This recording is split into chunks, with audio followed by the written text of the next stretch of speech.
Mike, great to see you and congratulations on this new deal with Honda. It's great that Aston Martin have secured a works partner from 2026. How good is it for the team and how important was it for you guys to secure this deal? Yeah, it's great. I mean, we have the new factory, we have the collaboration with Honda now. It's really crazy times for us. You know, we have a competitive car, two mega drivers, so you feel the buzz in this team. You know, it's really fantastic, and yeah, we will have all reason to look forward for the future.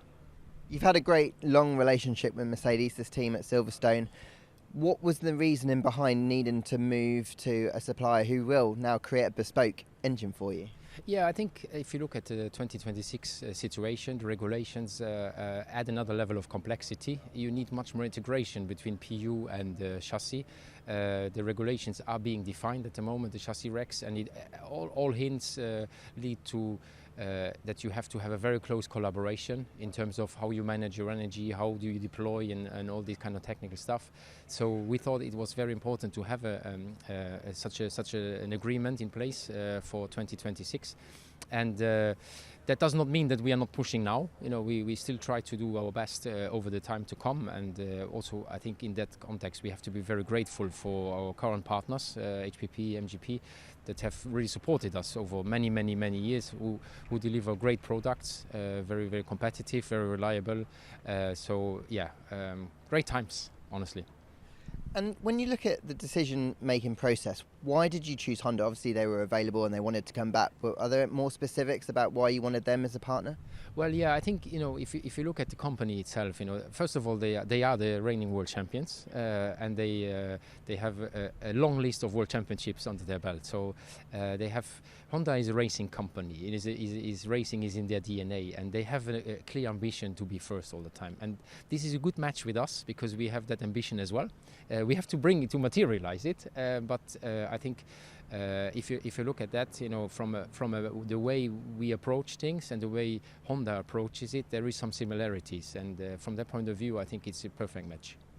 You kind of hinted at the fact that you're recruiting lots of people. You've got the wind tunnel coming online next year. The factory's just opened as well. Was this the kind of obvious next step that you kind of need to take if you're going to move from where you are roughly second now to becoming world champions or regular contenders? Yeah, I think so. You know, there is always the you have to try and have the best in all areas, and this was a missing piece. You know, I alluded to the regulations, how they are changing, and how close you have to collaborate. And we thought, you know, this was one of the missing pieces in the puzzle. Now, we've got about 2.5 years or so until 2026, which might sound like a long time, but it really isn't. Have you kind of got everything in place where you feel the wind tunnel will be online in time to affect the 2026 car? Have you got enough of the people in the right places to hopefully hit the ground running when it comes to it? I think the simple answer is no, not yet. Obviously, we will have to do our own gearbox, which will pose a challenge for itself. I think the move to the new headquarters is giving us a great opportunity there, because this is foreseen, you know, to do your gearboxes in that new building.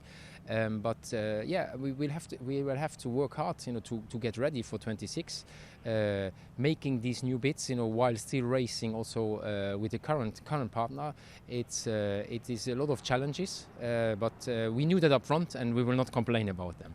How quickly do you think Honda are going to be able to kind of upscale again? Because they kind of downscaled, obviously, when they decided to leave Formula One. A lot of staff went to Red Bull. Have they given you kind of assurances that they're going to be able to scale back up, maybe get a UK base just to try and get things going very quickly? Yeah, I'm very confident, you know, because I said, you know, they have a racing mentality. They are not here for just participating, and Honda is one of these partners, you know, that are very serious about what they're doing, and I do not think that they do things half. So I'm sure that they will scale it in the right way.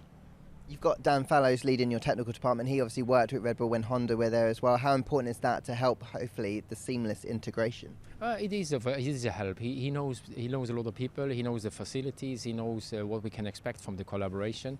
And Dan was also instrumental in the discussions, helping us on the technical side or technical advice. So it was really good to have that kind of experience. But we have also Martin, who has worked with Honda before.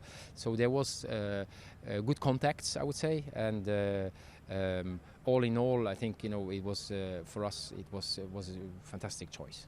Now, someone else who's worked with him as well is Fernando Alonso. You've got him in the car at the minute, and I know it's unclear whether he'll be in the car in 2026, but he must be enticed by that opportunity if a works partner coming on board, the trajectory of the team at the minute. What do you make of that potential for going forward? Well, he is, and he also was always involved. He knew what was going to happen, with who we were in talks, and he's excited about it. And let's see. I mean, you see how he performs. You see how he's motivated. And let's keep it up and have him in the car in 26. Great stuff. I like the sound of that. Just throwing it forward finally to this weekend. Monaco's